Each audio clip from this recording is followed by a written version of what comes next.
시편 84편 1절부터 우리 같이 한번 읽어보겠습니다. 고라 자손의 시 인도자를 따라 깃딧에 맞춘 노래 1절. 만군의 여호와여, 주의 장막이 어찌 그리 사랑스러운지요.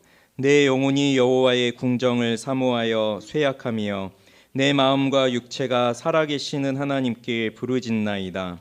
나의 왕 나의 하나님 만군의 여호와여, 주의 제단에서 참새도 제 집을 얻고 제비도 새끼들 보금자리를 얻었나이다. 주의 집에 사는 자들은 복이 있나니 그들이 항상 주를 찬송하리이다. 주께 힘을 얻고 그 마음에 시온의 대로가 있는 자는 복이 있나이다. 그들이 눈물 골짜기로 지나갈 때에 그곳에 많은 샘이 있을 것이며 이른 비가 복을 채워주나이다. 그들은 힘을 얻고 더 얻어 나아가 시온에서 하나님 앞에 각기 나타나리이다. 만군의 하나님 여호와여, 내 기도를 들으소서. 야곱의 하나님이여, 귀를 기울이소서. 우리 방패이신 하나님이여, 주께서 기름 부으신 자의 얼굴을 살펴보옵소서. 주의 궁정에서의 한 날이 다른 곳에서의 첫날보다 나은즉 악인의 장막에 사는 것보다 내 하나님의 성전 문지기로 있는 것이 좋사오니 여호와 하나님은 해요 방패이시라. 여호와께서 은혜와 영화를 주시며 정직하게 행하는 자에게 좋은 것을 아끼지 아니하실 것임이니이다. 만군의 여호와여, 주께 의지하는 자는 복이 있나이다. 아멘.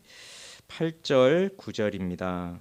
만군의 하나님 여호와여, 내 기도를 들으소서. 야곱의 하나님이여, 귀를 기울이소서. 우리 방패이신 하나님이여, 주께서 기름 부으신 자의 얼굴을 살펴보옵소서. 아멘. 기도하겠습니다. 하나님 아버지, 감사합니다. 비가 내리는 이 수요일 저녁에도 하나님을 만나고 싶어하는 사람들은 또 다른 곳에 있지 않고 이 주님의 전 앞에 나와 하나님을 예배합니다. 또 우리의 삶은 하나님 없는 삶을 살아갈 수 없습니다. 하나님 앞에 정직하게 사는 자들에게는 모든 좋은 것을 아끼지 않고 다 허락하여 주시는 하나님이십니다. 그러니 오늘도 저희들에게 하나님의 선을 보여주시고 하나님의 아름다움을 가르쳐 주시옵소서. 그래서 그저 수요일 저녁이 되면 형식적으로 모여서 예배하는 모임이 아니라 이곳에 임재하여 주신 하나님을 친히 만나고 그 하나님의 영광을 배움는 시간이 되게 하시고 그 하나님과 함께함으로 인하여서 우리가 얼마나 복된 인생을 살고 우리가 얼마나 아름다운 인생을 살아가고 있는지를 깨닫게 하여 주시옵소서. 우리 마음속에 있는 여러 가지 시험과 또 걱정과 또 여러 염려들이 있다면 오늘 하나님의 말씀으로 다 이길 수 있게 되기를 원하고 우리가 가는 곳곳마다 샘을 터뜨려 주시고 또 우리가 살아가는 곳곳마다 이른 비를 내려주심으로써 우리를 살아갈 수 있도록 그 생명을 주신 하나님께 늘 감사함으로 살아갈 수 있는 그 마음도 허락하여 주시옵소서. 우리의 영혼을 회복시키시고 소생시킬 것을 소망하며 예수 그리스도의 이름으로 기도합니다. 아멘. 시편 84편을 통해서 지금은 잠시 하나님의 집에서 멀리 떨어져 있을 수밖에 없는 이 시인의 상황 속에서 하나님의 아름다움이 묻어있는 하나님의 집을 향한 사모함이 얼마나 큰지를 우리는 배우고 있습니다. 그리고 이것은 신약 시대를 살아가고 있는 우리들에게도 더 큰 도전을 우리에게 불러 일으켜 줍니다. 곧 하나님의 아름다움이 그리스도의 성육신과 그리스도의 십자가의 죽음과 부활을 통해서 더욱더 확실하게 드러나게 되었고 또 그 아름다움은 이 교회를 통해서 우리에게 나타나고 있기 때문에 그렇습니다. 그래서 이 시를 쓴 고라 자손은 주님의 장막이 있는 시온을 바라보면서 사모하는 마음을 담아 이 시를 노래하고 있다면 지금 우리에게는 그리스도의 몸이 된 그리스도의 신부가 된 이 교회를 보면서 주님의 집을 사모하고 있습니다. 주님의 집이 얼마나 아름다운지를 생각해 보십시오. 시인은 이렇게 고백합니다. 주의 제단에서 참새도 제 집을 얻고 제비도 새끼들 보금자리를 얻었나이다. 세상에서 가장 보잘것없는 존재인 참새와 제비조차도 세상에서 이리 치이고 저리 치이면서 고된 삶을 살아간다 하여도 주님의 제단 아래에서는 집을 얻고 보금자리를 얻는 곳이 바로 주님의 집입니다. 이렇듯 하나님께서는 우리를 하찮게 여기지 아니하시고 주님의 집에 들어온 모든 사람들에게 모든 좋은 것을 부어주시는 좋으신 하나님이십니다. 그렇기에 우리는 주님의 집 안에 거하여야 하고요. 이 말은 곧 주님의 몸된 이 교회에 머물러야 한다는 것입니다. 그래서 이 교회에 많은 사람이 접붙여져서 생명의 근원이신 그리스도를 통해 성부, 성자, 성령 하나님과 교통을 누리고 또 그 생명의 은혜를 충만하게 공급받고 그 생명을 통해서 이 땅에 살아계신 하나님의 성품을 드러냄으로써 그 하나님의 일하심을 이 세상에 드러냄으로써 그 사랑이 하나님의 사랑이 이 교회를 통해 나타나고 이 교회를 통하여 그 하나님의 사랑이 온 세상에 흘러갈 수 있도록 그렇게 세상에 나타나야 하는 것이 교회여야 합니다. 그런데 오늘 우리가 기억해야 할 것이 하나 있다면 이렇게 주님의 집에 들어온 사람들, 그리스도의 몸에 접붙여져 있는 이 사람들이 그들이 걸어가는 길에는 언제나 눈물 골짜기가 있다는 것, 박하의 골짜기가 있다는 것, 그것을 기억해야 됩니다. 그래서 예수를 믿는다고 할 때 우리의 모든 근심과 걱정이 단번에 사라지는 것이 아니라 마치 우리 인생이 뻥 뚫린 것처럼 나를 위협하고 불안하고 대적하는 모든 것들이 한 번에 다 사라지는 것이 아니라 예수를 믿는 신앙은요, 무슨 부정적인 것을 다 없애주는 부적 같은 것이 아니라 예수를 믿는 삶은 오히려 고난의 삶의 시작이고 선한 싸움의 시작입니다. 그래서 골짜기를 지나는 것처럼 지금 이 골짜기를 지나가고 있는 이 뒤에는 무엇이 있는지 우리는 알지 못하지만 그러나 우리가 걸어가는 곳곳마다 하나님의 선하심을 다 우리에게 흘려보내 주셨고 그래서 우리가 가는 곳마다 곳곳에 샘을 터뜨려 주시고 그곳에 이른 비를 허락하여 주시면서 결국 주님과 함께하는 삶이 가장 복된 삶이구나, 이것이 가장 행복한 삶이구나, 이것을 깨닫게 해주시는 것이 예수를 믿는 삶이에요. 이렇게 주님과 함께하는 삶을 통해 힘을 얻고 더 얻어서 우리 하나님 앞에 나타나게 되어지는 우리 모두가 되어지기를 주님의 이름으로 축원합니다. 그래서 시인은 이렇게 노래합니다. 8절과 9절 같이 읽겠습니다. 만군의 하나님 여호와여 내 기도를 들으소서. 야곱의 하나님이여 귀를 기울이소서. 우리 방패이신 하나님이여 주께서 기름 부으신 자의 얼굴을 살펴보옵소서. 이 시는요, 시편에서 보면 히브리 시는 대꾸가 참 많이 나옵니다. 이렇게 병행하는 게 많이 나와요. 이 8절과 9절도 이렇게 하나로 묶어서 볼 수 있어요. 만군의 하나님 여호와, 또 야곱의 하나님, 그리고 이 내용이 9절에 가면 우리 방패이신 하나님, 이렇게 또 묶어볼 수 있겠고요. 내 기도를 들으소서와 귀를 기울이소서가 또 하나의 뜻이겠죠. 그리고 9절에 가선 다른 표현으로 또 나오는데 주께서 기름 부으신 자의 얼굴을 살펴보옵소서, 이런 간구의 형태들이 나오고 있죠. 그러면 우선 만군의 하나님부터 보시죠. 자, 만군의 하나님, 시인은 만군의 하나님이라고 부르고 있습니다. 시인이 이 노래하면서 하나님을 어떻게 표현하고 있는가, 이런 부분들을 살펴보는 것이 되게 중요해요. 그것이 곧 이 시인이 가지고 있는 하나님을 아는 지식이고 그것이 곧 이 시 속에서 나타나고 있는 하나님의 성품의 계시이기 때문에 그렇습니다. 만군의 하나님 여호와라고 하는 말은요, 이 만군의 하나님이라는 것이 천사의 군대, 그 천군 천사들에게 둘러싸여 계신 그 하나님을 나타내는 표현이에요. 그래서 하나님께서는 이 천사의 군대에 둘러싸여 계시면서 그의 백성들을 위하여 하늘과 땅을 다스리시고 또 그 피조물들로부터 영광을 받으시는 그 영광의 왕으로서의 하나님을 나타내는 말이 만군의 하나님 여호와입니다. 구약에도 여러 번 등장하죠. 열왕기와 6장에 보면 아람 군대가 엘리사 한 사람을 잡기 위해서 수많은 병거와 군대를 보내는 장면이 나옵니다. 그런데 그때 하나님은 엘리사를 보호하시는데 어떻게 하셨냐면 그보다 더 많은, 그 아람 군대의 병거와 말보다 더 많은 불말과 불병거들을 온 산에 가득하게 하면서 엘리사를 둘러싸서 보호하셨어요. 그런 것처럼 하나님은 천군 천사의 하나님, 만군의 여호와 하나님이시라는 겁니다. 자, 그런 하나님을 9절에서는 우리의 방패이신 하나님이라고 부르고 있습니다. 방패는 다 아시는 것처럼 공격 무기가 아니라 방어용 무기입니다. 하나님을 나의 방패요, 나의 방패시라고 고백하는 것들이 시편에 참 많이 등장합니다. 다윗의 시라든지, 다윗이 그렇게 하나님을 많이 고백하죠. 그런데 하나님께서 친히 내가 너의 방패가 되어 주시겠다라고 우리에게 말씀해 주셨어요. 또 특히 그것이 누구에게 나타나고 있냐면 아브라함에게 나타나고 있습니다. 창세기 15장 1절에 보면 하나님이 아브라함에게 두려워하지 말라, 나는 너의 방패요 지극히 큰 상급이니라 이렇게 말씀하고 있습니다. 저는 때로 이런 생각이 들어요. 하나님이 왜 방패라고 자기 자신을 계시하실까? 나는 너의 칼이다. 나는 너의 창이다. 그러니 두려워하지 말아라. 그렇게 하실 수도 있으실 텐데 그런데 하나님은 내가 너의 칼이니 두려워하지 말라 이렇게 말씀하시기보다는 나는 너의 방패이니 너는 두려워하지 말라 이렇게 말씀을 하여 주셨고 그래서 성경에도 수많은 사람들이 여호와는 나의 방패이십니다 이렇게 고백을 한다는 거죠. 칼이라고 계시해 주신다면 창이라고 말씀해 주신다면 하나님이 직접 나의 칼이 되시고 창이 되어 주셔서 나의 적군들을 향해 찌르시고 무찔러 주시는 강한 그 공격하시는 그 하나님의 모습으로 나타나서 더 멋있고 더 아름다운 장면들을 연출할 것 같은데 하나님은 그냥 방패라고 하십니다. 방패. 왜 그러실까? 왜 그렇게 하나님은 자신을 계시하실까? 그런 것들을 고민해 보니 이것은요. 우리 인생 속에 언제든지 어려움이 있을 것이라고 하는 예고의 말씀인 것 같아요.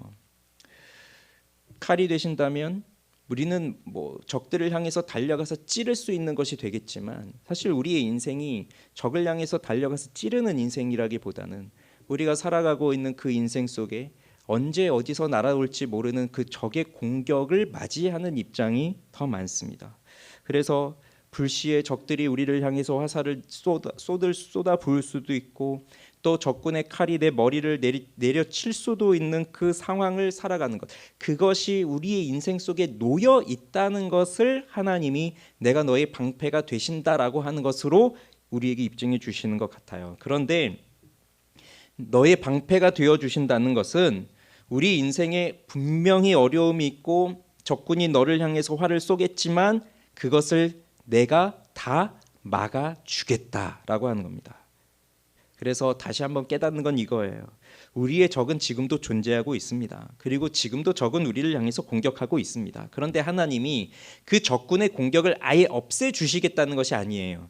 그 적군 자체를 아예 없애버리시겠다는 말씀이 아니에요. 적군은 공격하고 우리를 향해 그 대적하는 일들이 계속적으로 있다 하여도 아무리 어떠한 공격이 있다 할지라도 하나님께서 친히 방패가 되어주신다는 것은 내가 그것을 다 막아주겠다. 그러니 너는 두려워하지 말아라 라고 하는 겁니다.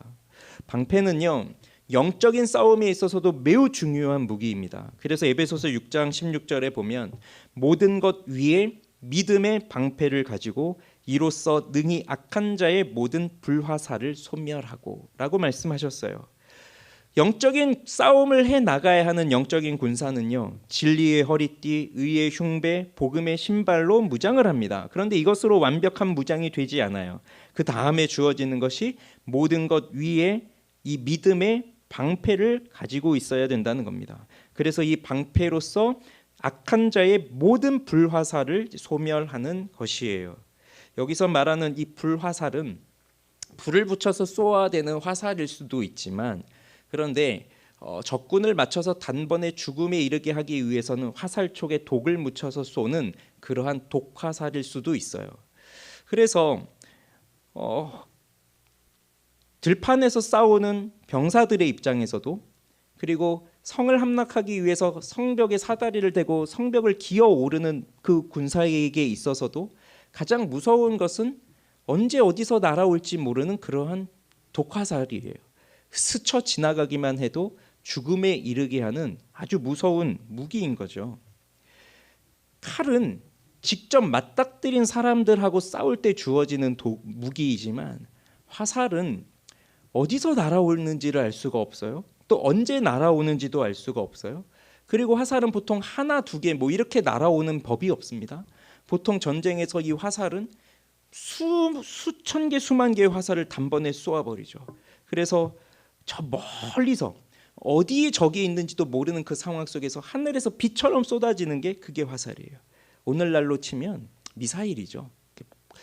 폭격기가 폭격을 하듯이 그렇게 쏟아지는 그 폭탄처럼 그렇게 무서운 것이 그 화살이죠.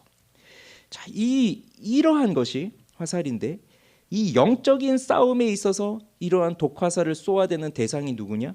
바로 마귀예요. 마귀. 그 사탄이 그 마귀가 우리를 향해서 이 화살을 쏘아대는데 특히 두 가지 종류의 화살을 쏩니다. 하나는 의심이고요. 하나는 유혹이에요. 의심의 활을 쏴요. 어디서 오는지 모르겠어요. 그런데 그 의심의 화살이 막 쏟아집니다. 그것을 맞으면요, 우리 마음속에서 의심이 싹트기 시작해요. 의심이 싹트기 시작하면 하나님이 나를 지켜주시고 하나님이 나를 보호해 주신다라고 하는 그 평소의 생각에 흔들리기 시작합니다. 그 생각이 흔들리기 시작합니다. 그래서 지금까지 나를 인도해 주셨던, 나를 여기까지 인도해 오셨던 하나님의 사랑에 대해서 의심하기 시작하고요.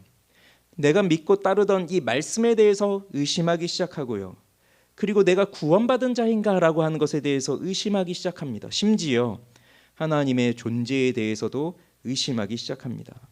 그래서 지난주에 보았던 것처럼 그 눈물 골짜기에서 샘을 터뜨려 주셔서 여기까지 나를 인도해 주셨던 그 선하신 하나님을 찬송했던 사람도 이 의심의 화살을 맞고 나면, 그러면 왜 나는 골짜기를 지났는데 왜 또 골짜기인가?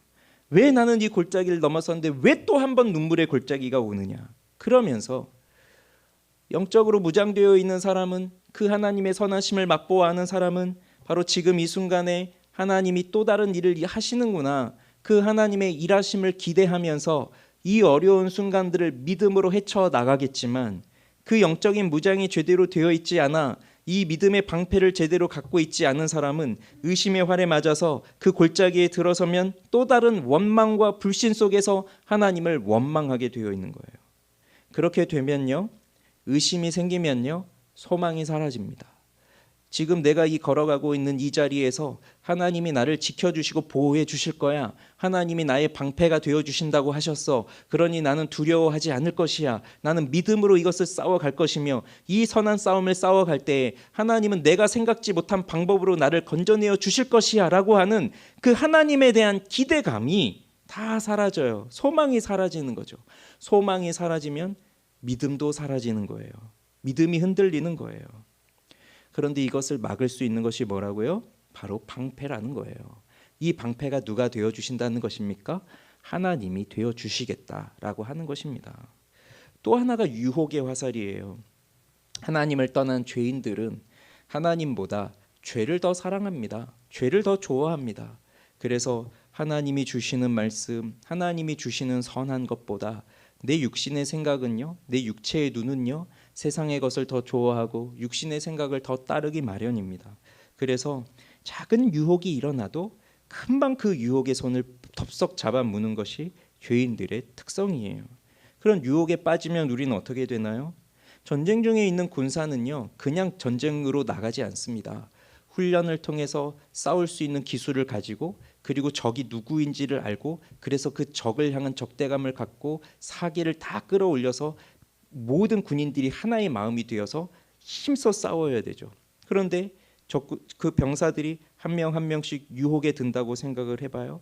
그래서 이제 이렇게 힘겹게 나가서 목숨을 건 싸움을 하는 것보다 그냥 누워서 편안하게 있는 것이 더 좋을 텐데, 그런 생각이 들기 시작하고, 내가 이런 싸움을 해서 무엇 하나라고 하는 그런 허무한 마음이 들기 시작하면 싸울 사기 자체가 다 사라집니다.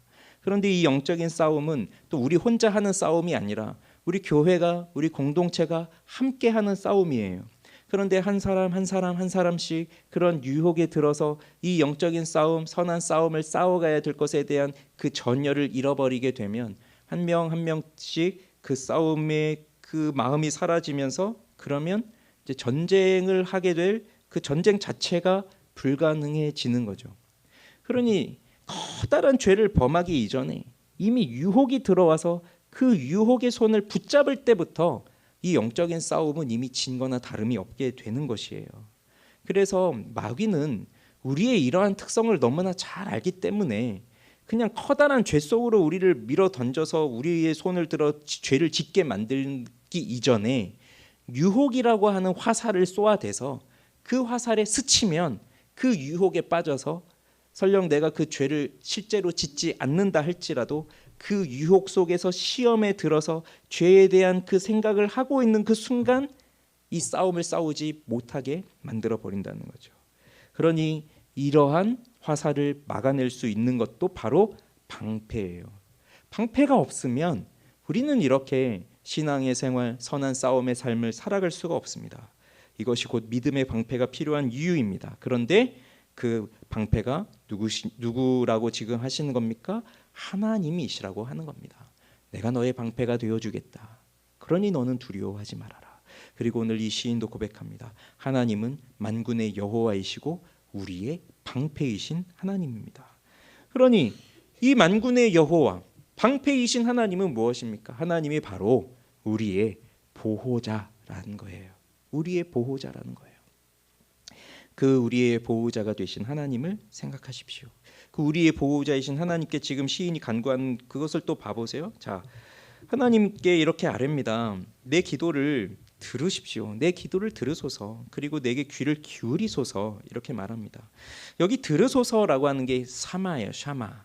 쉐마라는 말 들어보셨죠? 쉐마. 들으라 이스라엘 할 때 그 쉐마. 듣다. 여기서 나온 게 같은 말입니다. 샤마. 들으십시오. 하나님 들으십시오. 내게 들으소서라고 하는 거예요. 자, 이 샤마라고 하는 말은 이건 그냥 들려오는 소리를 그냥 듣는 게 아니라 상대방이 하는 말을 집중해서 주의해서 경청해서 듣는 거예요. 그래서 그 사람이 하는 말의 의미를 파악하고 그것에 맞게 내가 행동하는 것, 거기까지 이어지는 거예요. 그러면 하나님 내게 나의 간구, 나의 기도를 들어주십시오라고 이렇게 구하는 것은 그냥 스쳐 지나가듯이 그냥 듣는 게 아니라 내가 하는 이 말에 대해서, 내가 지금 하고 있는 이 기도에 대해서 내 마음이 어떠한지, 내 의도가 무엇인지 그것을 다 파악해서 정확하게 들어달라고 하는 간구가 되는 거고요. 뒤이어 나오는 말은 귀를 기울이소서라고 하잖아요. 아잔이라고 하는 말인데 이건 손으로 이렇게 귀를 펴는 그런 것을 뜻하는 거예요. 이것도 무슨 뜻이 있습니까? 우리가 이 귀를 기울인다는 은유적인 표현이 무엇입니까? 이것도 샤마와 마찬가지죠. 경청해서 듣는다는 거예요. 주의를 기울여서 듣는다는 거예요. 하나님은 귀가 없으셔요. 그렇지만 귀가 있으신 것처럼 우리의 간구에 그렇게 귀를 기울여서 들어달라고 하는 그것입니다. 그래서 하나님께서 이 시인의 간구에, 이 시인의 기도에 마음을 다하여 들어주신다는 그런 표현입니다. 이처럼 시인은 절박하게 그것을 구하고 있어요. 그런 다음 또 하나 하는 말이 뭐냐면 주께서 기름 부으신 자의 얼굴을 살펴보옵소서라고 하는 간구를 9절에서 나옵니다. 기름 부으신 자, 구약 성경에서 기름 부음이라고 하는 것은 하나님께서 특별히 그 이스라엘 백성들을 다스리는 데 있어서 세우신 특별한 방법이에요. 그래서 이스라엘 다스리는 일꾼들, 왕이나 제사장이나 선지자를 세울 때에는 기름을 부어서 그들을 세웠습니다. 그러면 지금 이 시에서 주께서 기름 부음 받은 자의 얼굴을 보시옵소서라고 한다면, 만약에 이 시의 시인이 고라 자손이라고 되어 있는데 이 고라 자손이 다윗 때의 다윗의 신하였다라고 생각을 해본다면, 그래서 다윗이 지금 압살롬에 의해서 반란이 일어났을 때 그 압살롬의 군대를 피해 도망가고 있을 때 이 고라 자손도 함께 다윗을 따라서 도망가고 있는 사람이라고 한다면, 주께서 기름 부으신 자의 얼굴을 봐달라고 한다면 아마 이것은 그 다윗을 보아달라고 하는 것이겠죠. 지금 이렇게 반란을 당하고 그렇게 쫓겨나고 있는 이러한 비참한 상황 속에서 저 다윗은 주께서 기름을 부어서 세운 사람이 아닙니까? 주님께서 기름을 부어 세우신 왕이 아닙니까? 그런데 압살롬은 주님께서 기름을 부은 적이 없지 않으십니까? 그러니 주께서 기름 부은 자 그 다윗, 우리의 왕을 주님께서 살펴봐 주십시오. 그래서 다시 하나님의 전으로 돌아와 하나님을 만날 수 있도록, 하나님을 예배할 수 있도록 그렇게 인도해 주십시오. 그러한 간구가 아니겠어요? 그런데 우리가 더 넓게 생각을 해본다면 이 하나님께서 기름 부은 자라고 하는 부분을 더 넓게 생각을 해본다면, 하나님께서 그저 기름을 부으시는 것은 특별한 사역을 하기 위한 그 사역을 감당할 만한 기능, 그 능력을 주시기 위해서만은 아니었다는 것을 우리가 생각해 볼 필요가 있어요. 그래서 기름 붓는 것이 그저 형식적인 임명장 수여의 형식적인 예식이 아니라 이 기름을 부으실 때에 그 사명을 감당할 수 있도록 성령을 부어 주셨다는 것. 그러니까 기름 부음은 곧 성령을 부어 주셨다는 것이에요. 다윗과 사울을 예를 들어 본다면 사울도 사무엘을 통해서 기름 부음을 받았을 때 성령으로 충만했었고요. 그리고 사무엘이 다윗에게 기름을 부었을 때 이날 이후로 다윗은 여호와의 신에게 크게 감동되었다고 성경은 말하고 있어요. 그런데 그 당시 하나님은 이제 사울은 이미 하나님을 섬기는 왕으로서의 그 자격을 잃었죠. 그때 사울은 어떻게 됐냐면 여호와의 신이 사울에게서 떠나고라고 하는 그 기사가 성경에 나옵니다. 그래서 이 구약에 나타난 기름 부음은 하나님께서 믿는 자들에게 부어주시는 성령의 특별한 은혜를 나타내는 것이었어요. 그리고 이것이 구약 때에는 왕이나 제사장이나 선지자나 이런 특정한 사람들에게 주시는 것이었고 특정한 사람들이 그 특별한 일을 할 수 있는 능력을 성령을 통해서 받은 것이라고 한다면 이제 신약 시대에 와서는 이것이 더욱더 넓게 나타나는 거죠.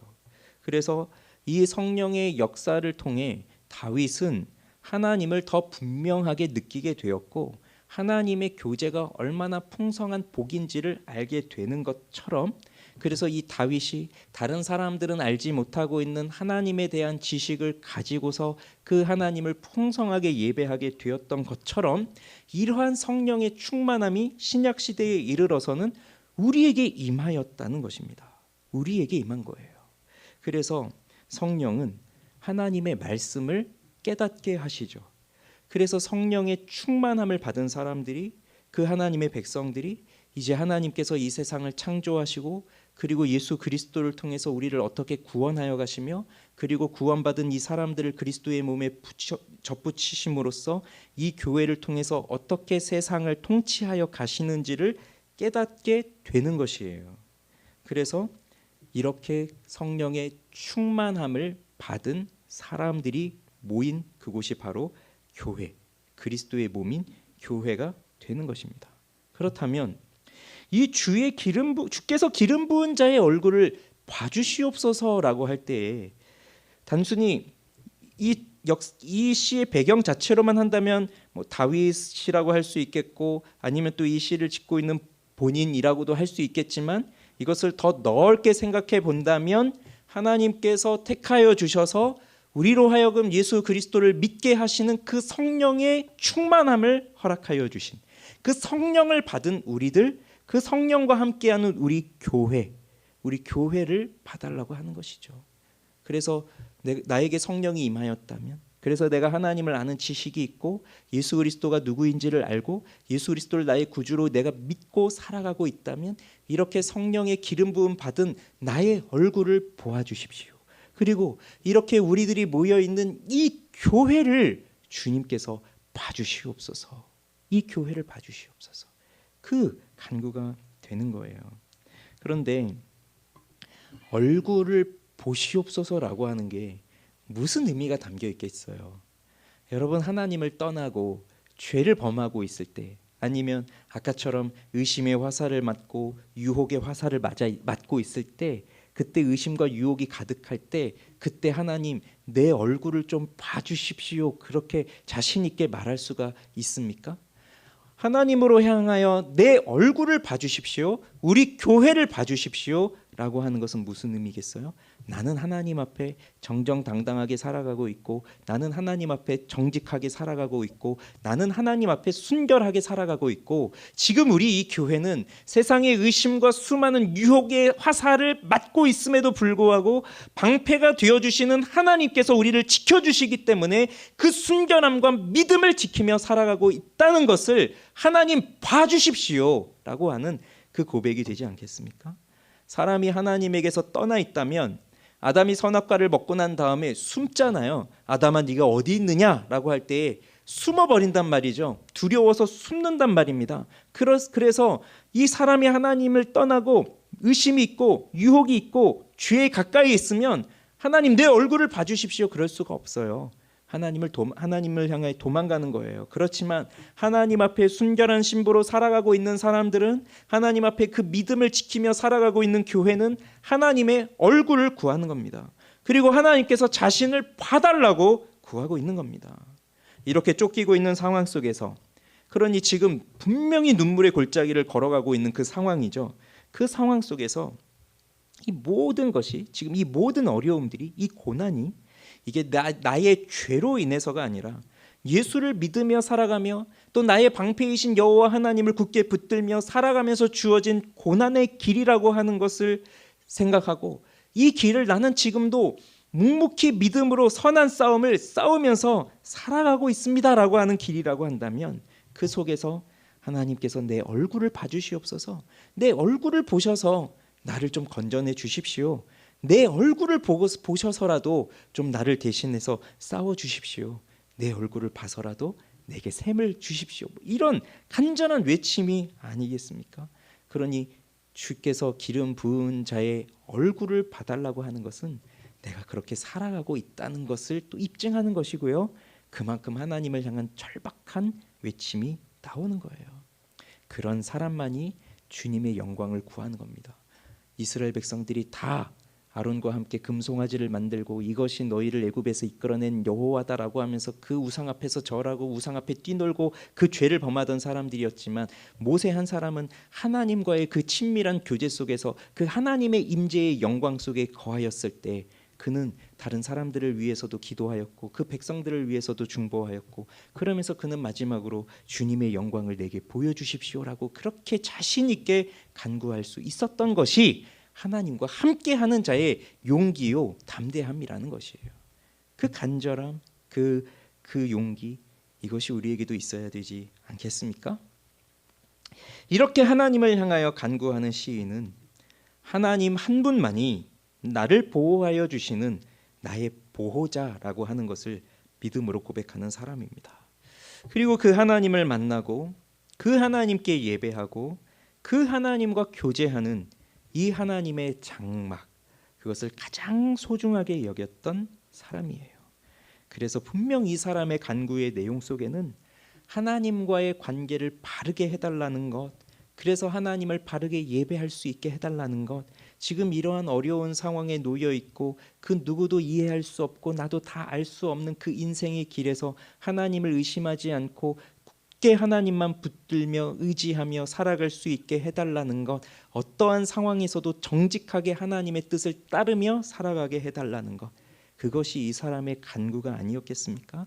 단순히 내 삶을 더 편하게 해주세요, 지금 내가 이렇게 쫓기고 있으니 너무 괴롭습니다, 빨리 나를 집으로 인도해 주셔서, 빨리 나를 왕궁으로 인도해 주셔서 예전에 누리던 부귀 영화와 평화와 뭐 그런 안전된 삶을 내가 누릴 수 있도록 해주십시오, 그런 것보다는 나로 하여금 더 하나님을 바르게 알게 해주시고 나로 하여금 하나님을 더 올바르게 예배할 수 있도록 빨리 하나님께 돌아가는 그 길을 열어주십시오, 아마 그 간구였을 거예요. 그러니 이 시의 저자나 또 다윗과 같은 사람들을 보면 그들의 가장 큰 기쁨이 무엇이었겠습니까? 하나님 앞에 홀로 앉아 하나님의 율법을 주야로 묵상하고 그 하나님의 영광이 가져다 주는 그 위로와 소망으로 새 힘을 얻는 것이 내 인생에서 가장 즐겁고 가장 행복한 시간이 아니었겠습니까?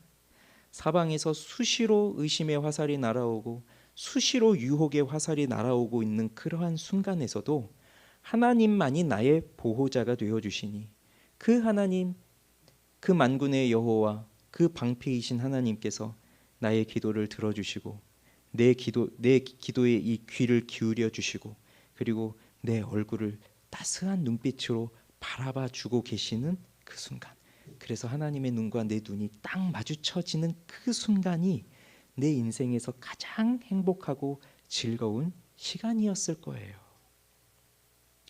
그런데 우리는 무엇이 가장 기쁨입니까? 무엇이 가장 즐거운 시간입니까? 우리에게도 이러한 즐거움이 있나요? 우리에게도 이러한 영광스러운 시간들이 있습니까? 세상에 너무나 많은 것들이 우리를 즐겁게 하고 우리를 기쁘게 하는 것들이 너무 많은 것 같아요.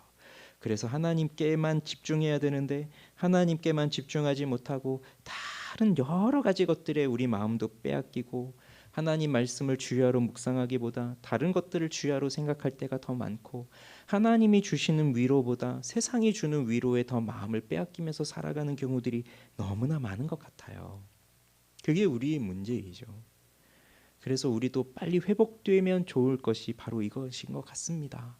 하나님 한 분 앞에 홀로 있어서 그 하나님과 홀로 만나면서 하나님의 말씀을 읽고 귀 기울여 들으면서 나의 인생 속에 찾아오셔서 나를 만나주시고 만져주시는 그 하나님의 따스한 손길, 그것이 내 인생에서 가장 행복하고 즐거운 시간이구나. 그것을 우리들이 회복하면 좋겠어요.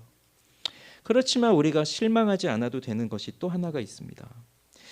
아까 8절에서 만군의 하나님 여호와여 또 봤었고요.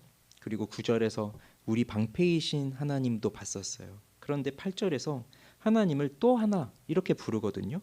야곱의 하나님이요, 이렇게 부르고 있어요. 이 야곱의 하나님이요 라고 부르는 이유는 무엇일까요? 야곱은 이스라엘의 아버지와도 같죠. 이스라엘의 12지파의 아버지이죠. 그리고 하나님이 이 야곱의 이름을 이스라엘로 바꾸어 주셨어요. 그러니 또 이 야곱은 이스라엘이죠. 그런데 보통 그렇게 말할 수 있지 않겠어요? 이스라엘의 하나님이여 귀를 기울이소서, 이렇게도 할 수 있었을 거예요. 그런데 야곱의 하나님이여 라고 했습니다. 아마 그 이유는 이걸 거예요.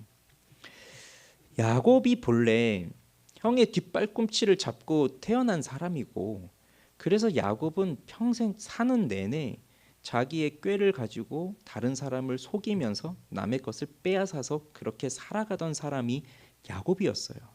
그렇게 살던 사람이 야복 강가에서 하나님의 천사와 씨름을 하고 결국 하나님과 겨루어 이겼다라고 하는 그 이스라엘이라고 하는 이름을 얻게 되잖아요.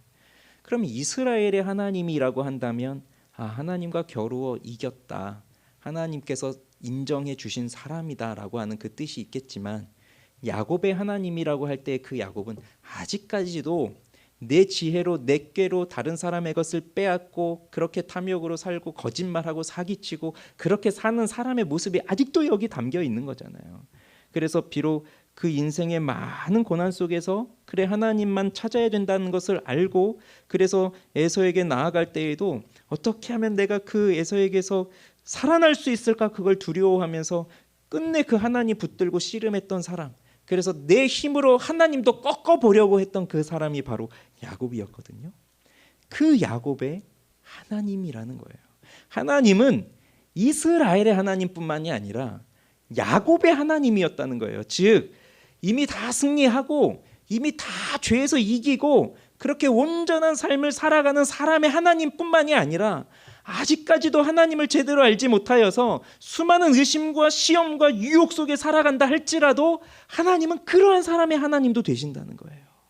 그래서 그 사람에게 끊임없이 하나님은 믿음을 주시고 끊임없이 사랑의 확신을 주셔서, 그래서 세상을 이기고 나의 마음속에 있는 이 죄를 이기며 이제는 내 힘과 내 꾀로 다른 사람의 것을 빼앗으면서 심지어 하나님까지도 내 힘으로 눌러서 하나님을 꺾어서 그렇게 하나님을 이기려는 사람이 아니라 이제는 모든 것을 다 하나님 앞에 내려놓고 전적으로 하나님 앞에 엎드려서 하나님만이 내 힘이십니다, 하나님만이 내 보호자이십니다, 그것을 고백할 수밖에 없도록 그렇게 만들어 가신 하나님이신데, 여전히 내가 야곱같이 그렇게 하나님 한 분만 사랑하지 못하고 하나님을 알고 있음에도 불구하고 하나님 한 분만을 사랑하지 못하고 사는 야곱 같은 내 인생, 어떻게든 내 뜻대로 하나님의 뜻도 꺾어보려 하고 어떻게든 내가 생각하는 선을 하나님의 선으로 바꿔버리려고 하는 그러한 내 욕심까지도, 그런 욕심을 가지고 있는